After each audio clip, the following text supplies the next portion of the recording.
right. This time I'd like to call the meeting on Monday, June 27th to order. If you please stand for the invocation.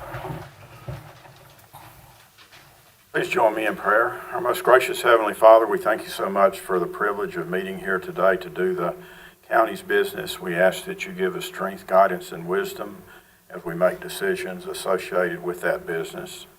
We'd ask you bless the safety of the Supreme Court justices who have made very difficult decisions during the past week, and just ask that you watch over and continue to touch them and give them wisdom as well. Please be with those who need healing. Please lead, guide, and direct us as we go into the coming week. In your most gracious name we pray. Amen. Amen. The pledge. Pledge allegiance to the flag of the United States of America and to the republic for which it stands, one nation, under God, indivisible, with liberty and justice for all. Okay. And we do have two board members that are on the conference call. Commissioner Nicholson is traveling back from out of town, and Commissioner Mendenhall is still out with his knee surgery and has some other things going on that he can talk about later when we get to that point. At this time, I'd like to entertain a motion to approve the agenda if there are no additions or corrections or changes. Motion to approve. Second. All right, all those in favor? Aye. Aye. All right, that takes us to public comments, and the first person who is signed up to speak, each speaker will be given 4 minutes. And if you would come to the podium and state your name and address. And the first person is Tamara Lilly. My name is Tamara Lilly, and my address is 1090 Lilly Drive in Tobaccoville, North Carolina. I'm thankful for the opportunity to speak with you today. I'm the founder of Exodus Ministries, and we have a ministry, and our heart is to help people break destructive patterns of addiction, abuse, and poverty. And I just wanted to share a little bit about what we do, and I have some papers printed off. I don't know if you would like me to give them to you later or give them to you now. You can give them to us at the end if you'd like. And I just wanted to let you know what we do. A lot of people don't know fully what we do. And with the opioid epidemic that we have in our community right now, one of the missing links is that transitional part for people after they have been into recovery. And we have a sober living house for men now that we've been up and running for a couple of years now with great success, getting people back on their feet and getting them jobs and coming back into an active member of our community. We have this saying, if you change one person in your community changes. And be in that process to help them through that. We also have a short-term transitional house for women, and we help people transition into rehab. And once they come out of rehab, we help them transition back into society, but it's a short-term at our ministry house called the Big House. And we're also offering treatment, recovery meetings at our house, and we have a Hope Dealer Scholarship Fund where when people come to us, we help place them in rehab and also help them with their financial part to get into treatment. So we're trying to be the answer for whatever is that missing link to help people step into that process. And I know today our on the agenda is the opioid money that's given to the community. So I just want to let you know what we do. And we work with the SOS group too, Stop Overdose in Stokes, connecting the faith-based community to what's out there, what's available, to the resources that we have through Daymark and VIA now, which is our new MCO. But another thing also that one of the steps that is really a vital need in our community is housing for people once we transition them out, because when they go through rehab and they come back into us to help them transition, especially because of the inflation, there is no housing for these folks. And we want to give them hope. And if you can't give them a pathway out, there's not going to be that hope.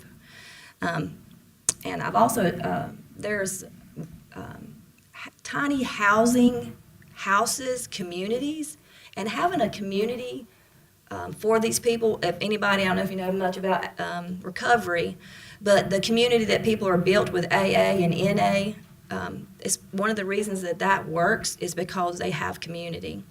And we have options. You know, a lot of people come with a lot of the negative things that's going on. We need to have some different options for treatment, community-based treatment with housing. There's all kinds of things, and we have a lot of ideas. So we just love for you to give us opportunity to share. Yeah. Good. Thank you. Yeah. And we want to work with VIA and the other avenues. We don't want to separate. I would love to have office right next to Daymark, but you know, funding, that's an issue. But wouldn't that be awesome to have a faith-based option right next to what works?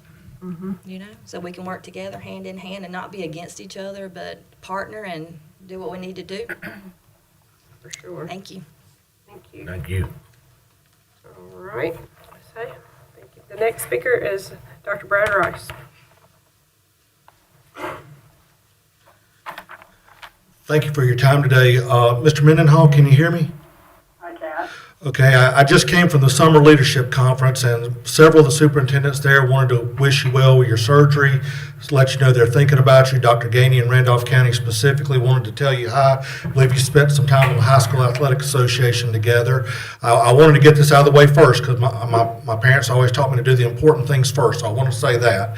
But the reason I came here today is to say thank you to the county. On June 2nd, we had a day not so unusual like today where a storm rolled through, knocked down a lot of trees, knocked down the power at North Stokes High School the day of a scheduled graduation. Well, I believe volunteer fire departments are the ones that cleared up a lot of the trees in the area and made the roads passable. And if there's others involved, I want to thank them as well, but I apologize for not knowing who all was involved. But I came today specifically to say thank you to Brandon Gentry.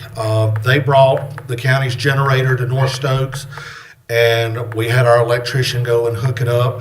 We had another generator out to the football field, and we were covered to have graduation that night. And in emergency preparedness, you talk about cascading events, and they happened. So, of course, it started raining right at the start of the graduation. But we were able to go inside and have the scheduled graduation, thanks to Brandon Gentry and the fire marshal, and for people pulling together to make things happen for our school system. And I just wanted to make sure I came and said thank you publicly to them, to the county commissioners. So thank y'all for working together to support our schools. Thank you. Appreciate it. Right. All right. Going to move on to the comments from the commissioners and manager, and we'll start with Commissioner Morris. Thank you, Madam Chair. I'd like to welcome everybody that's here and online participating in our meeting today. I'd like to thank you, Tamara, for coming and talking about what you did. I'd actually like to get your handout, if you don't mind, and look at it before you leave. We really have a problem with these synthetic drugs, and so we're extremely interested in what you're talking about, and I would like to follow up with you on that. That's all I have, Madam Chair. All right. Thank you. Give me one for you. Commissioner Nicholson, can you hear me? I just have to hold this down. I can hear you. Go ahead. I don't have any comments. All right. Commissioner Mendenhall, do you have any comments? Just want to thank you, if there's anybody at the meeting, thank you for coming out today, and also anyone who's watching online. Also a special thank you to them, and we want to say to everyone in the county that I truly appreciate all the cards, all the phone calls, and everything as I've come through the surgery I've had. And just makes you feel like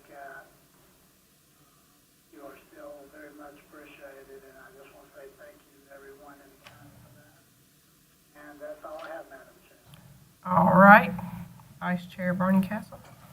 Again, it's great to see each and every one of you, especially with the weather like we got today. It poured down rain, trees falling. It was great to see people come out and be interested in local government and everyone watching online. Tamara, I appreciate what y'all doing. It's a great program. I know all too well how this works. I've personally lived this 15 years of my life, and I think any help that we can give these folks is greatly appreciated. A lot of them I have seen that went out and got help, but they didn't have nobody else to turn to, and of course they turned back to the same ways. So I think any way the county can help you and your organization or anybody else with drug problems, the county should be willing. Again, appreciate you coming. Thank you. And I'll echo Commissioner Barney Castle's sentiments. I've had lived this in my extended family as well, and it's tough. It's tough when you run out of options, and you just kind of, you never give up hope, and that's the key word that you said, is the hope. And we don't give up hope, but there is a lack of opportunities in our area specifically, and we're fixing to not really going to talk about the opioid settlement funds today. It's in our consent agenda, and that just basically is us accepting that budget amendment they call it a grant, but it's really not a grant. But we're going to accept those funds, and then with the help of our committee that Tamara serves on with VIA, hopefully can give our board some direction in how that money should be spent. And I agree with you that housing and a place to transition is key, because in today's society with inflation, you're exactly right. It was hard enough before, but it's tremendously hard right now, and it's a cycle. And then you have to have a job, you have to have, because if you're not busy, you're going to fall right back into old patterns and stuff. So you need a job, and you need a place to live, and everything. So hopefully with this settlement money, we can kickstart some of that in our county, and I appreciate you coming to talk to us about what y'all are doing. We pray for your ministry, and we hope others will step up to the front lines like you have done, because that's what it's going to take. You can throw money at a lot of different things, but you got to have people that are willing to be dedicated to this and see it through. So thank you again, and everybody be safe out there. It's kind of crazy. A few meetings ago, I got stuck in Danbury. I think the day Dr. Rice was referring to, I couldn't get out of Danbury. So I finally found a way out, but we do appreciate Brandon Gentry and all the help that was given to North Stokes that day, and for taking care of getting the roads cleared and all that. It means a lot. All right, Manager Shaper. Welcome to everybody here. I really appreciate Tamara being here today from Exodus Ministries. I think it's really important to let everybody know what you do. People will assume everybody knows all the resources out there, but they may not, and it's a great thing to spread that message. Everybody knows what you offer. And like Commissioner Cox said, today, we're allocating that a little over $4 million we're going to receive over the next 18 years, which is a good amount of money that I never really anticipated that we would get that kind of settlement when this whole started a couple years back. And I know Ty and I worked quite a bit together on a lot of the discovery for that, and at times I thought we're really going to be worth it, all the work that it took to get it, but it certainly is. Even if it's over 18 years, $4 million is still a lot of funds for Stokes County to go towards battling the opioid epidemic. So I'm really excited to see what you all can do with that and working with VIA, and I know Commissioner Cox is involved in that, and I can certainly be of any help I can be of. Let me know. I'll be glad to be a resource or help with anything I can do. And I know we have the library here today with Joan Sheriff, and I attended a nice event for her in her honor a little bit of the Stokes Partnership for Children's, where she's coming off of that board after a long time and being chair of that board. So it's good to see Joan here today also. So thank you all. All right. I'll read the conflict of interest statement before moving any further. Does any board member have a conflict of interest with any of the items on the agenda for today, or one that could be perceived as a conflict of interest? No. I'm sure I do. Okay, what would it be?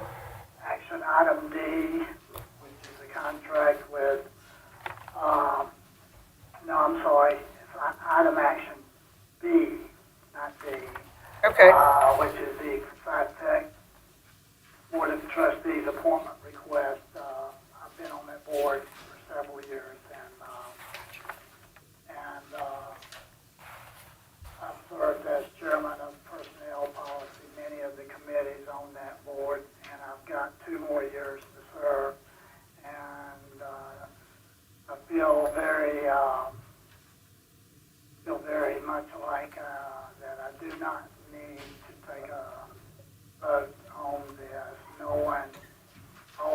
trustees that we have and who Stokes County is putting forward today, I feel like I need to recuse myself. Okay, all right.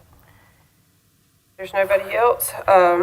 We'll move on, and we'll move to the consent agenda, which are the minutes, the budget amendments, and the grant project ordinance for the opioid settlement funds. Do I hear a motion to approve? Wish to approve?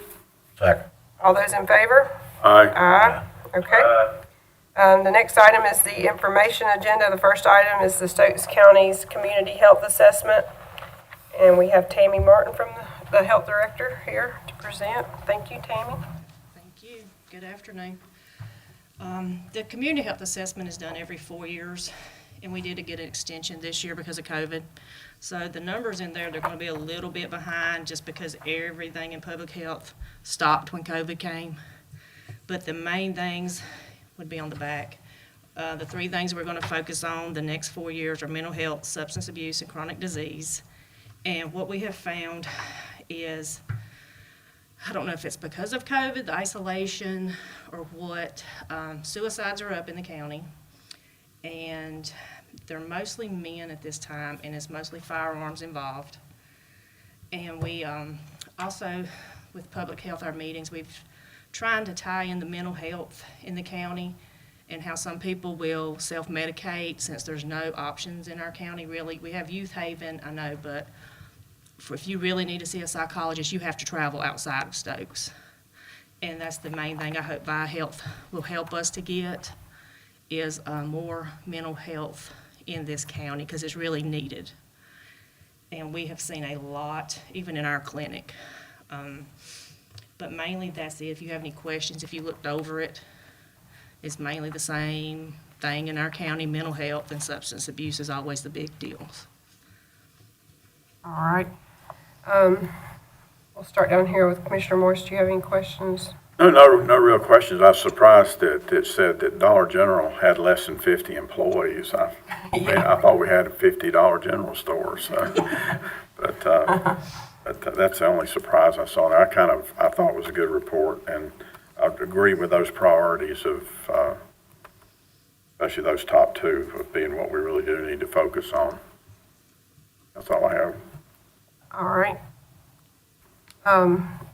Commissioner Nicholson, do you have any questions for Tammy about this report? Andy? Hello? You still there? It's all green.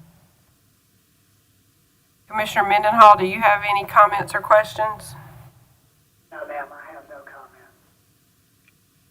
All right. How about you? I think everything looks good. Appreciate the job you do. I had a question. There's only 5 dentists.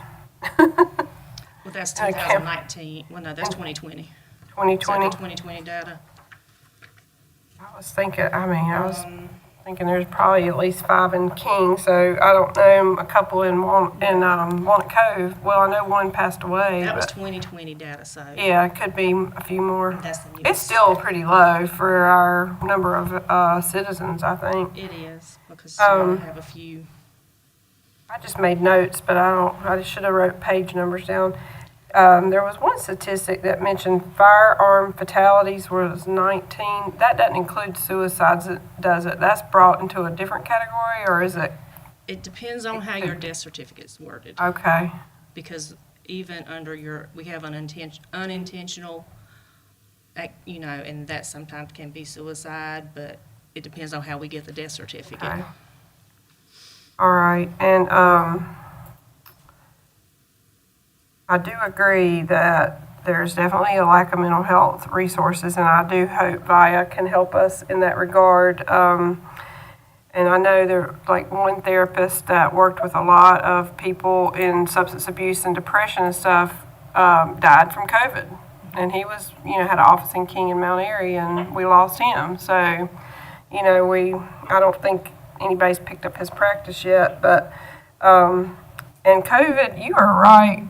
With the COVID, with the anxiety and the stress, it's ramped it up, and especially in kids too. It's kind of crazy how just that type The of event. isolation, I think. and the isolation has caused all that. It's really dramatic, so that gives you something else to deal with.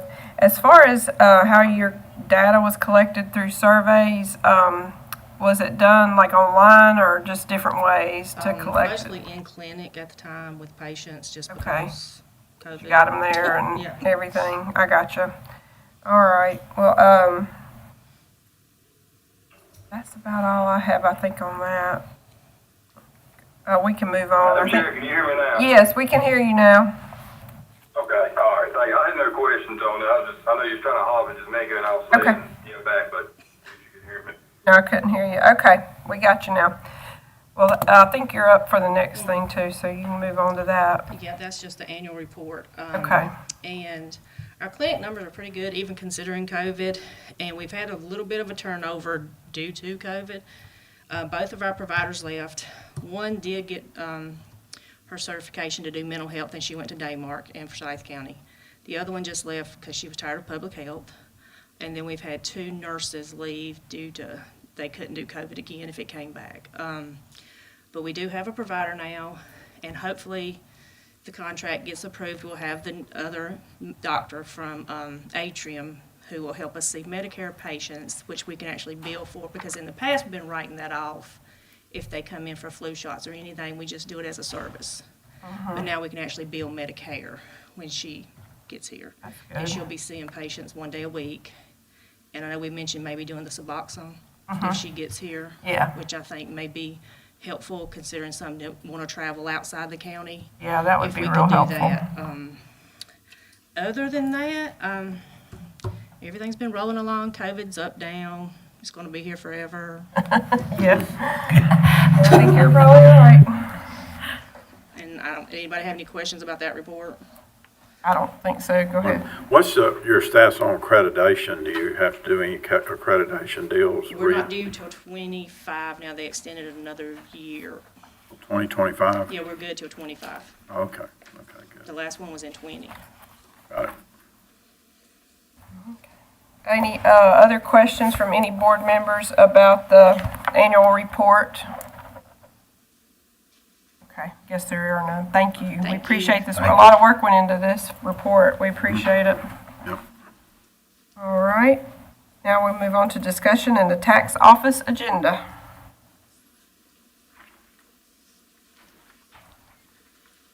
Good afternoon.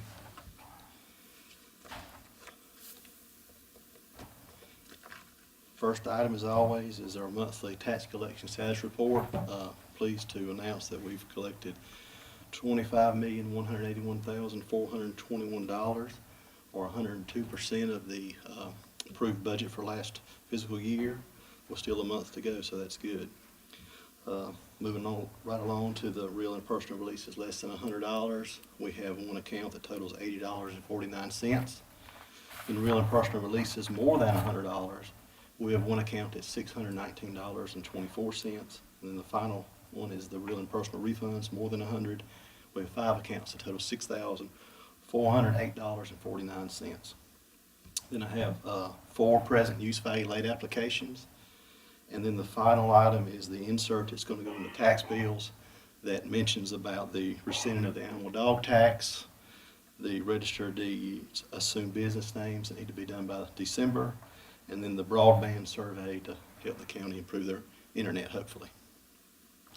And that's all I have. All right. Board members have any questions for? Just a comment, I like that sheet you're putting in. That's really good information on there. Then they'll just take that out and scan that, and they can do the survey right then, right? Yeah, that's really good on all 3 of those items, actually. Thank you. Good idea. Good work. Thanks. Commissioner Nicholson, do you have any questions, No, comments? I'm good, Madam Chair, thank you. All right. Mr. Mendenhall? No, I'm good. Just want to say thank you to Richard for these reports he gives us on a monthly and quarterly basis. I tell you, he does a great job. Makes it very understandable and easy to read. And Richard, just want to say thanks. Thank you. Thank you. All right. And the only other thing, I just need to move the real and personal releases more than 100, the refunds more than 100, and the use value applications to the July 11th consent agenda. Sounds good. We got you. Give you that. Thank you. Okay, the next item would be Brandon Gentry presenting the EMS Medical Director contract. Good afternoon, everyone. Just coming to you for approval on updating our medical director contract we do every 2 years. There was some changes this year. Everything was put in the budget.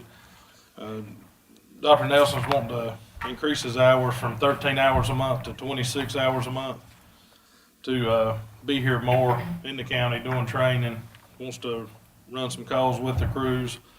And actually, I mean, he was giving us more than 13 hours last year technically for the last 2 years.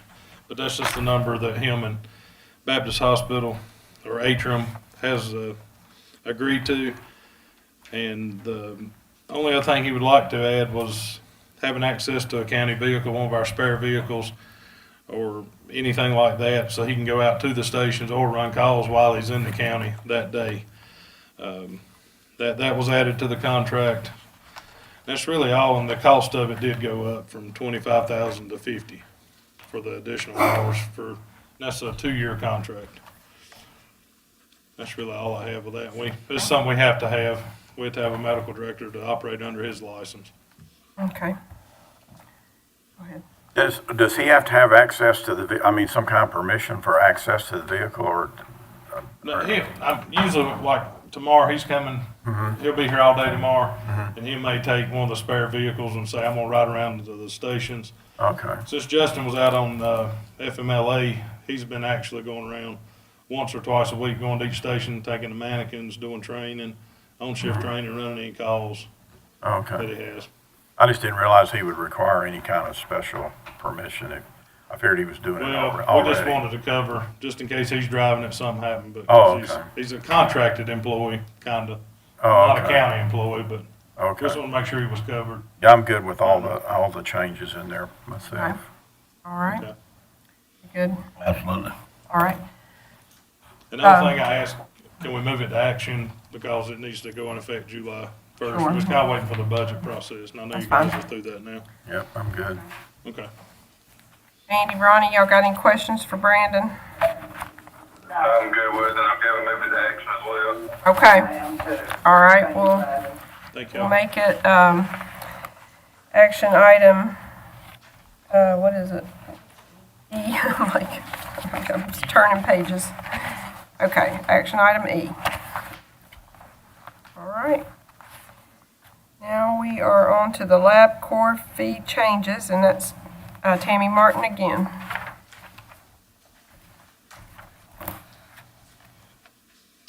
This is just because LabCorp's increased the fee that they charge, and I've looked over it, and none of them are more than $9 increased, and we just need it approved, so July 1, we can start charging insurance or patients that same amount. Okay. All right. Board members have any questions on that? None. All right. Does it need to be moved to action today? If it can be. Is everybody okay with that? Yep. All right, that'll become action item F, lab core changes. Thank you, team. All right, and now that takes us to the Northwestern Regional Library agreement with the county.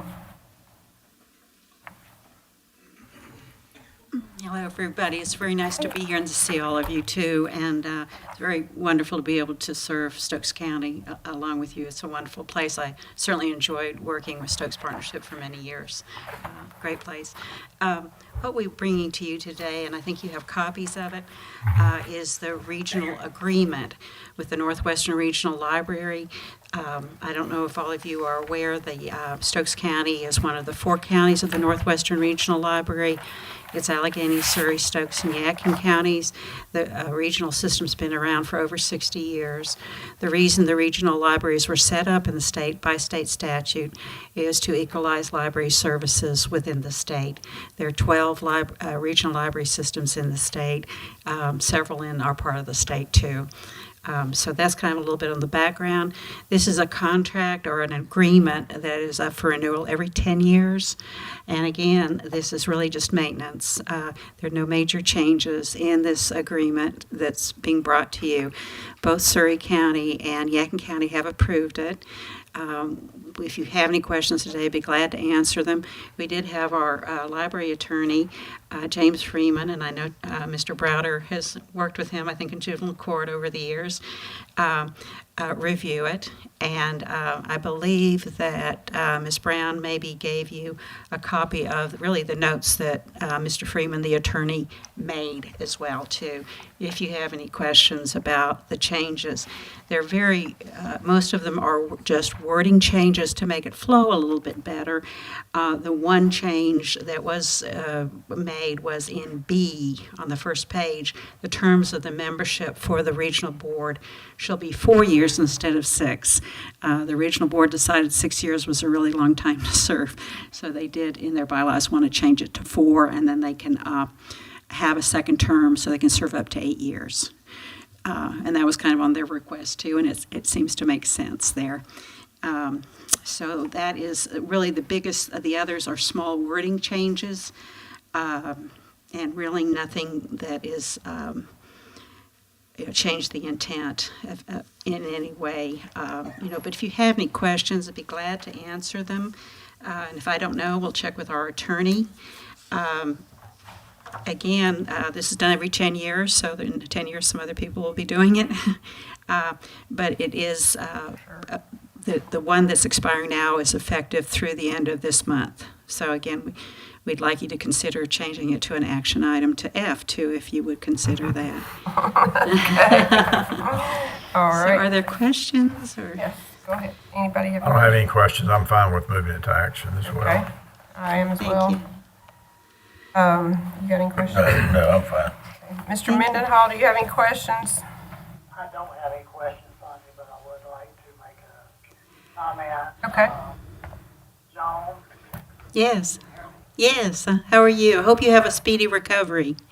thank you. I just want to say to all the commissioners and anyone that's at the meeting, I have served on the Stokes Partnership for Children with Joan for several years now, and also have met her at meetings at many of our libraries. And I just want to say, Joan does a tremendous job, and we are very blessed to have had her. We're very blessed to have Joan here with us, and I just want to say, Joan, thanks for everything you do. Wow, that is very kind of you. I appreciate it. It's just, as I said, a pleasure to be able to work with all of you and look forward to the future with that. And I really want to thank Tammy, too, with all her work with COVID. I tell you, she was such a great help with the libraries during that period when we weren't sure whether to open or what to do. And she's done a tremendous job, all of you have. All right. Commissioner Nicholson, do you have anything you'd like to comment on? I just want to say, John, thank you for bringing it to us and the work you guys do. And Madam Chair, I'm moving to action. All right. And I'll echo those sentiments. We really do appreciate your work with not just the libraries and partnership for youth and everything you do. We appreciate it so That much. was so very good of you, and I want to do more. So We appreciate it. We'll move this. It'll become action item G. G, okay. G, is that right? Okay. All right. Thank you so much. Thank you so much. I hope everybody has a good day. You too. Just wanted to mention too, Gretchen Parker is here from the King Library. She wanted to come along, and we're so glad she's on board. If you haven't met her, and doing a great job, very busy with summer learning King Library program. today. So stop by and see us. Before I came. Thanks, you all Joan. very much. I missed you. All right. Let's move on to the next item, which was recording of closed sessions. Got one before that. Hold on. Oh, yeah, the Agricultural District Board appointments. I don't know why I'm looking at this when I got this in front of me, and I'm squinting to look at that. Sorry. Okay, go ahead. Thank you, Madam Chair. So the Voluntary Agriculture District Advisory Board approved the appointments for 2 new members at their last meeting, Joshua Francis and Sloan McPeak. The VAD Board is now requesting that the Board of Commissioners accept the recommendation and appoint these individuals to take over the 2 current members' positions that expire at the end of June. Okay, thank you. If there's no discussion on these, I'll open the floor for any further nominations.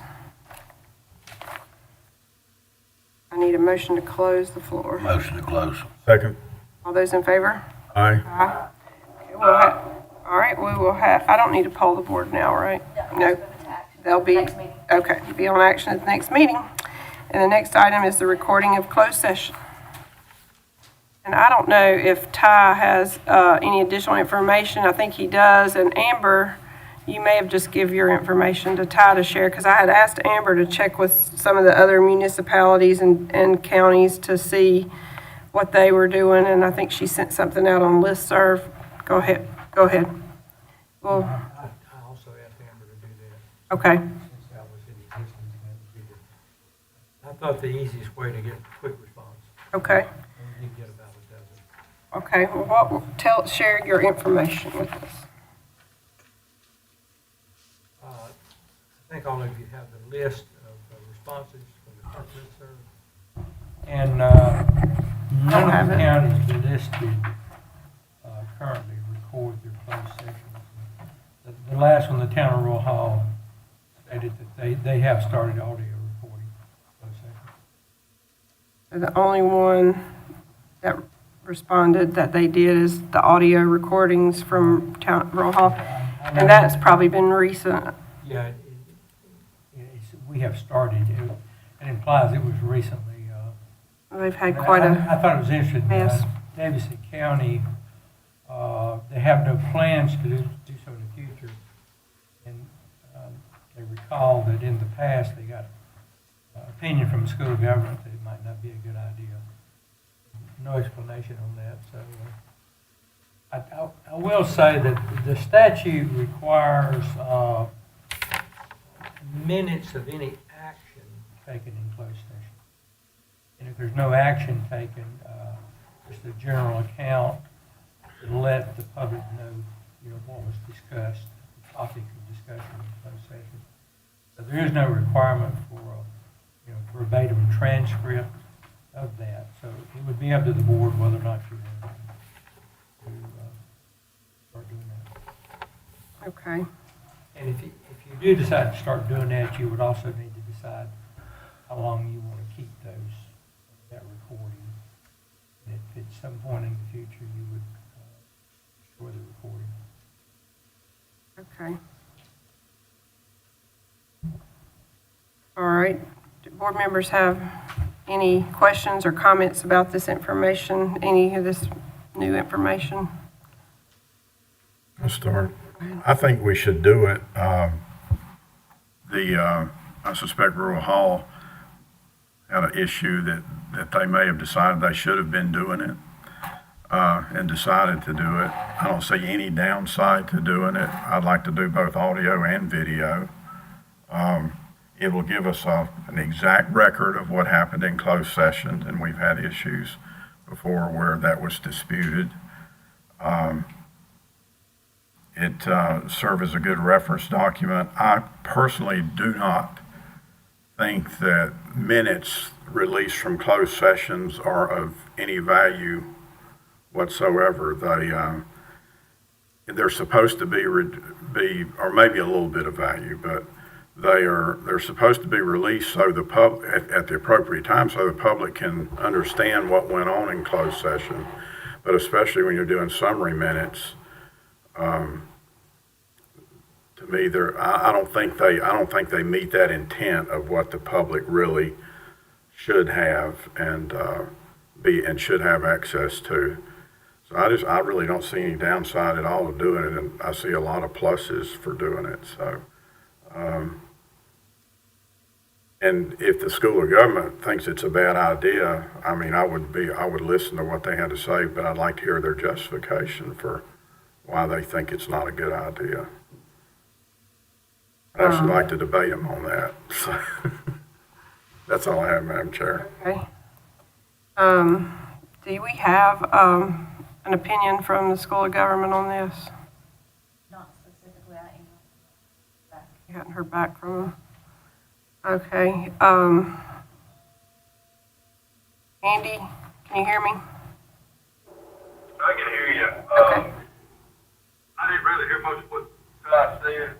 I don't know if Ronnie's hearing the same thing I'm hearing, but it sounds like we picked up somebody else's meeting because we hear people laughing, talking, carried on. Sounds like another meeting on the phone conference. Kind of overshadowed what Ty was saying there.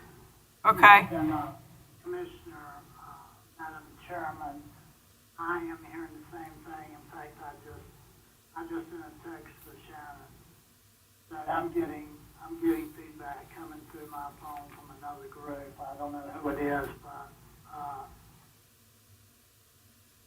Do they sound like they're having more fun than us? a lot more fun.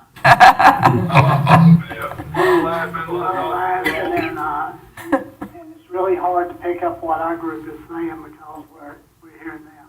Oh, no. I'm gonna check with IT, because we have that conference line for today, so if somebody else is dialed in, they're just using it from home, so, I mean, I'll Okay, Shannon is checking with IT, but basically what Ty was saying is that Amber sent out on the listserv and got back about 12 responses from other municipalities and counties, none of which video record, but the town of Roll Hall has started audio recording, and that Davidson County stated and they had an opinion from the School of Government that it was not a good idea to do it, but we're not sure why.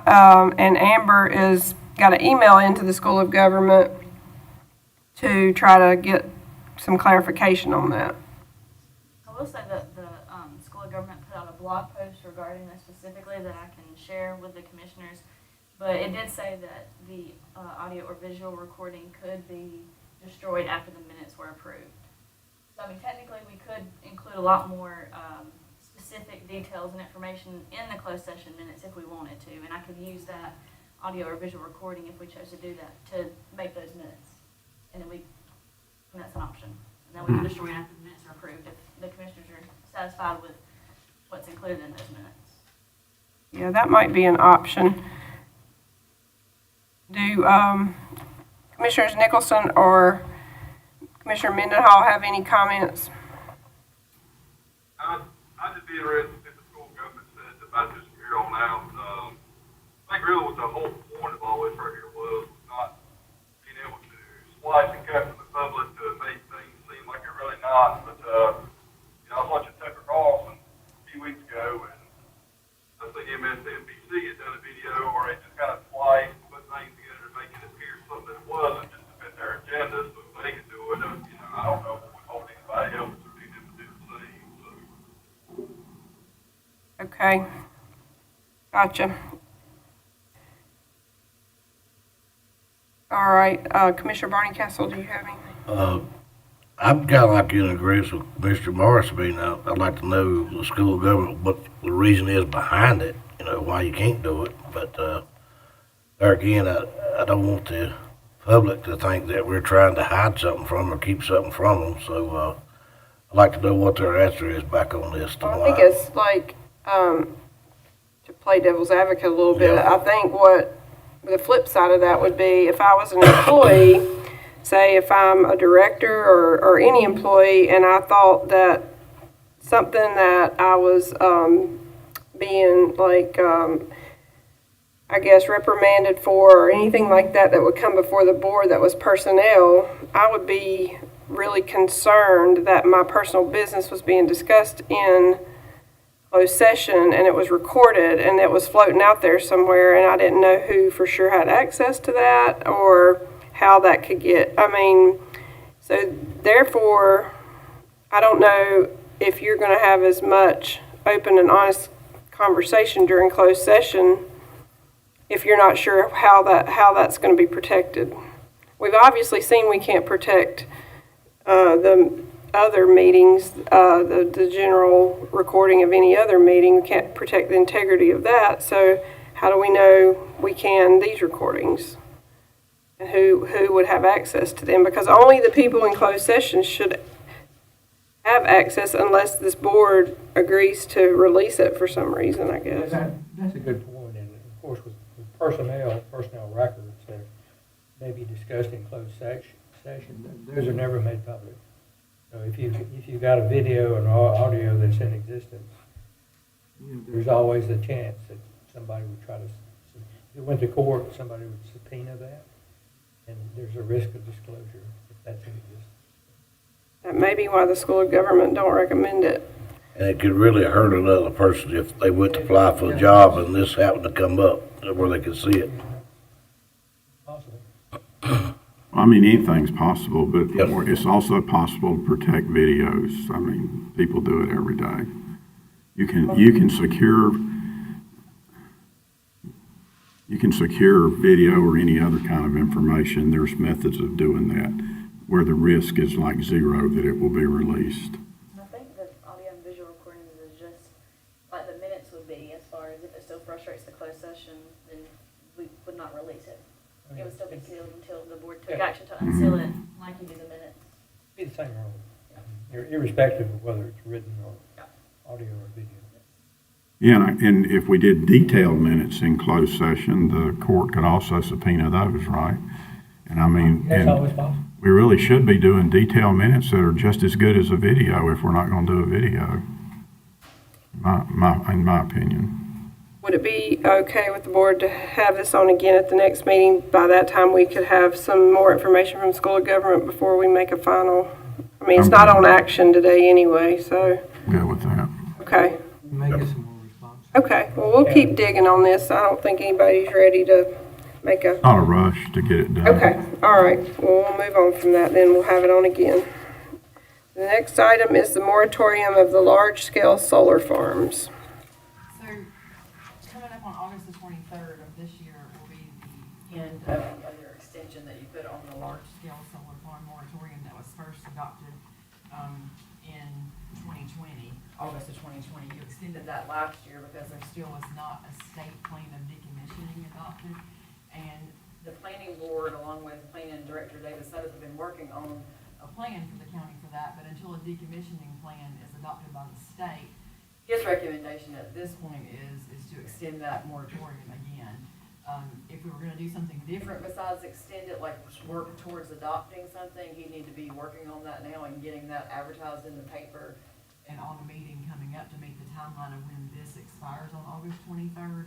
So we wanted to gauge the feedback from the board and just make sure that you were okay with extending it again, so we wouldn't waste any advertising dollars to put on anything else coming up. And I trust his opinion, and if there's not a decommissioning plan adopted yet, we should just probably wait and keep doing what you've been doing until you get more guidance from the state on those. Yeah. And adopting the others of those. So if the board is okay with that, we certainly don't have to have approval today. You can go to the next meeting. We just need to do something before August the 23rd. I'm good with it. Okay, good with it. Good with it. The one that you have to extend it 1 more year. Okay, Commissioner Nicholson, do you have any comments or concerns? We're going to just extend it, have it on action for the next meeting.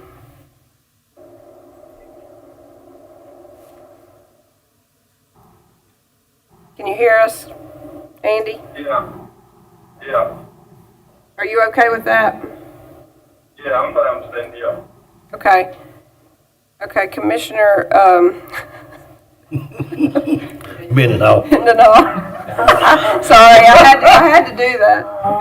Sorry, I had to do it. Mr. Cox, I can't believe you just, You hadn't been here, I forgot who you are. I will say this, I'm glad you remembered to remember my name. Really, I, not like Andy, I did not catch all of that. Could you just give me a quick 30-second summary of what you just said?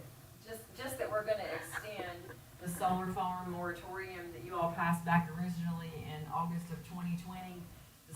The state still has not adopted a decommissioning plan, and although the planning board's been working on some guidance for that moving forward, until there's a state decommission plan adopted, they don't feel comfortable with approving any kind of plan to bring to you all on that.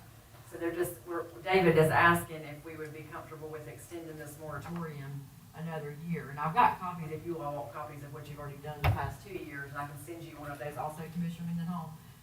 Just basically asking to extend it 1 more year for last year's extension on the moratorium. Okay. Thank you. Yes. All right. We'll have that on for, again, for action at the next meeting. So the next item is the JCPC appointment request, and Amber has a list here. That's the Juvenile Crime Prevention Council. So, the Juvenile Crime Prevention Council is recommending reappointment for several board members to serve another term.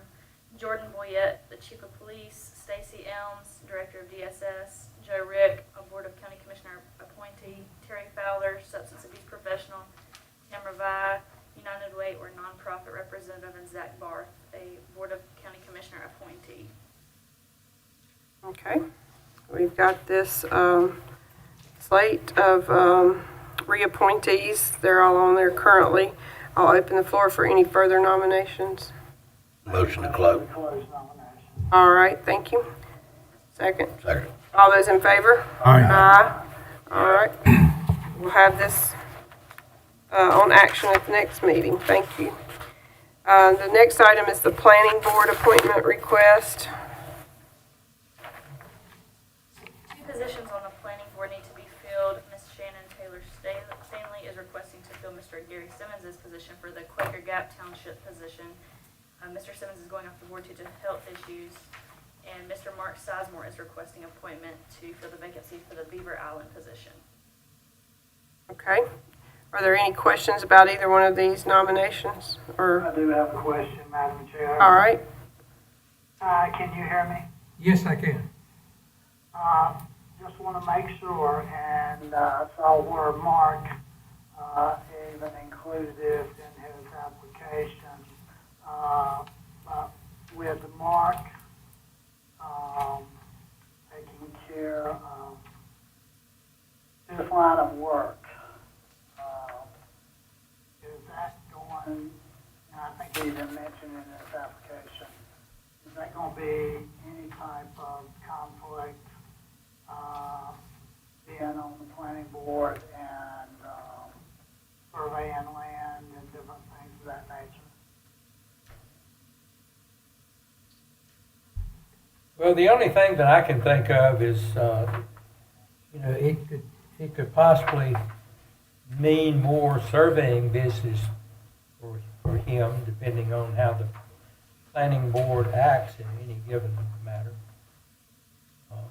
So that's, unless he had some interest in a business, I don't think there would be any direct conflict. It would be an possible indirect conflict of interest.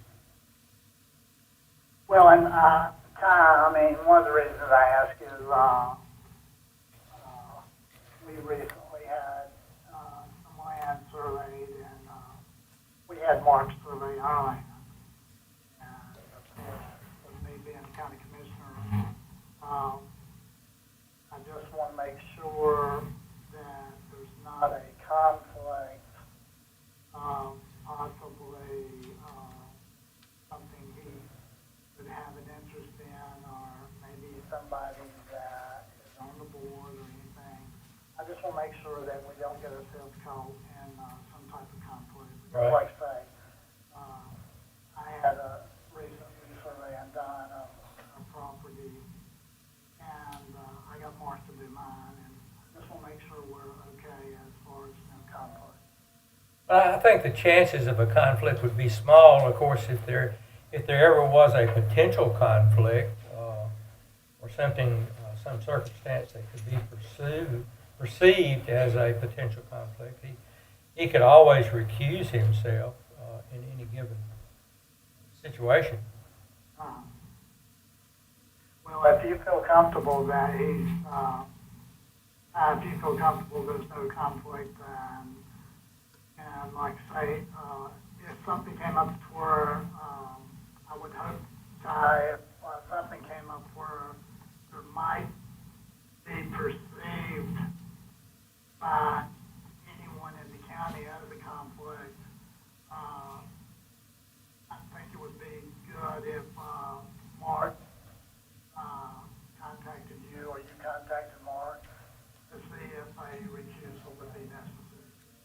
Yes, I would certainly do that if I was aware of it, and I would encourage him to seek my advice if he had a concern. Or anyone else, if anyone else on the planning board had a concern. Seek my advice. Madam Chair, that's all I have. Okay, thank you. Yeah, I think that would just be the thing to do, is to remind him of that if he had a question, he could ask you, and he may have to recuse himself time to time. All right. That's also true with many occupations. Oh, yeah. That's what I was thinking. Not just surveyors, so. You know, several of the members on the planning board could have that potential also. Yeah, probably so. You don't want to disqualify someone who would be a good member just because of the slight possibility of that happening. I understand that. I just want to make sure we're taken care of legally. Yeah, I think we're fine. Okay. Okay, thank you. Okay. All right, we're going to move on to the, that's all on discussion, right? Can we just get open the floor for any further on that? Okay. I thought we'd done that. Then a motion to close the floor, please.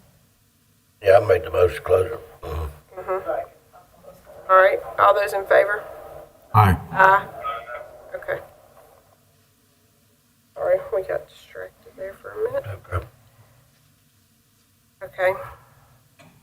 So the first item on action is the Stokes County Budget Ordinance.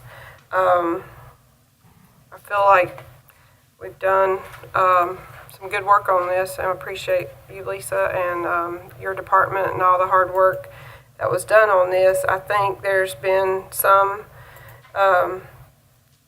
request of us to look at funding the schools a little bit more than we have, but after talking with some of you today about that, just in passing, I feel like kind of late in the game to start adding things to this. And when the budget amendment is on here to be approved, or the ordinance, the ordinance, we would have to do a lot of reconfiguring if we change anything about it now, and it's basically already been approved, the budget, when we took action at the last meeting. So I feel like what we did with the schools was to even add an additional $843,000 above what Manager Shaver recommended. We've got it pretty close to where they could chip in about $500,000 of their fund balance to make that work. And I know when I was on the school board, we had to do that many times, and sometimes much, much more.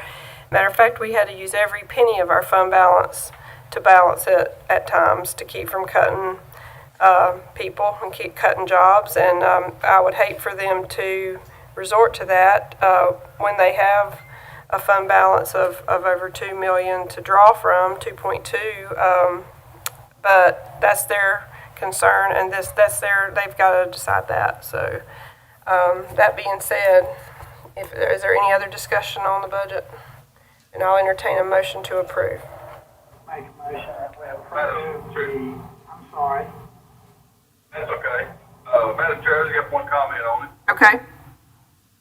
I agree with what you said, and I know the board, both boards worked hard together during this budget, and, just making note, even though inflation's up, this is the most we've ever been getting this school board, and, we did look at every way as possible, and been helping us out, so, I hope they can make it work in the fund balance, wishing the best, but, like you said, it's kind of in there too.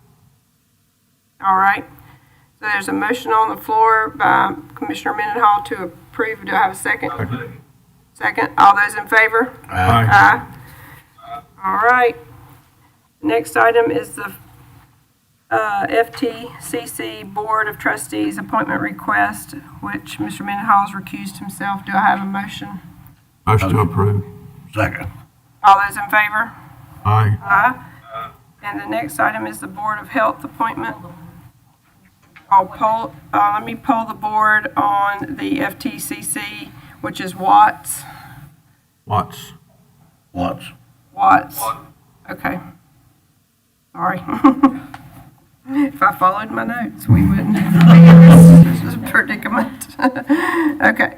The next item is the Board of Health appointment. At the last meeting, the board nominated Richard Copenhaver and Chad Jarvis to the Stokes County Board of Health. There's only one vacancy, so I'm going to open the floor for nominations.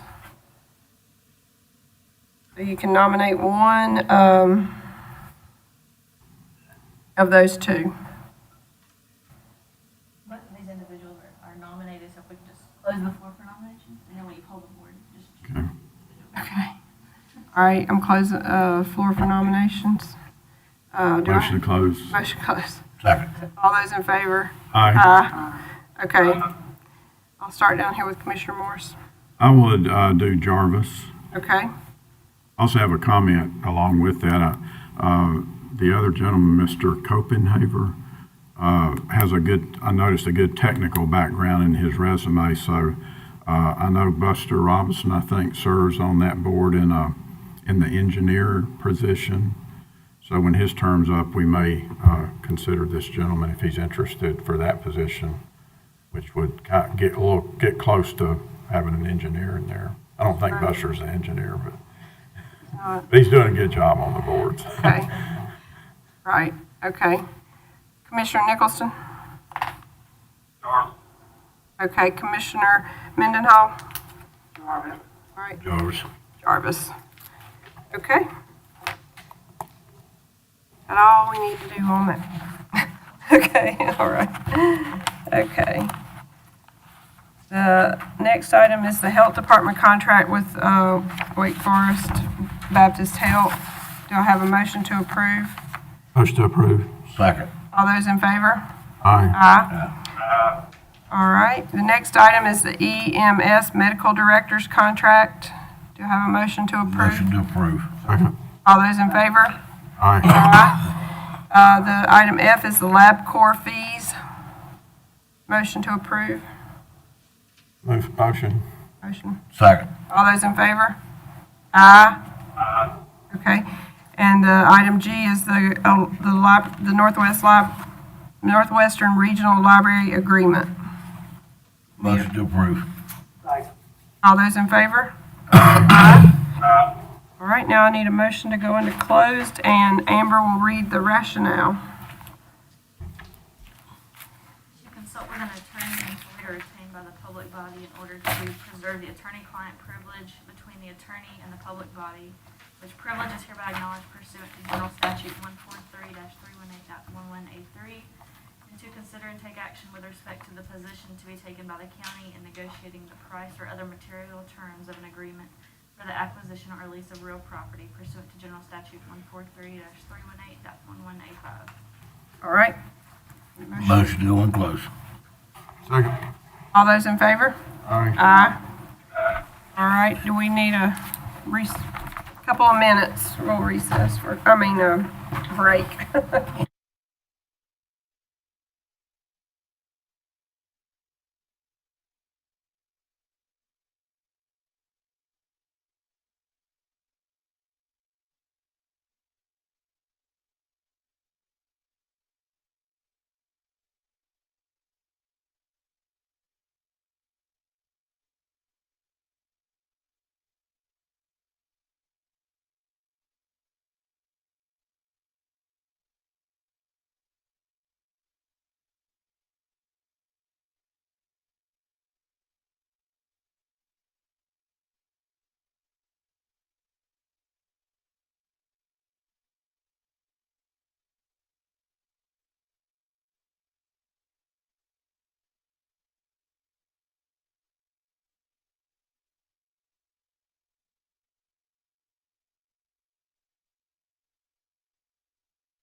All right, we're back into open.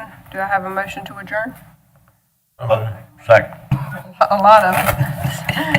All those in favor, say aye. Aye. Aye. You can take your pick, Amber. I think everybody made a motion. You just write it.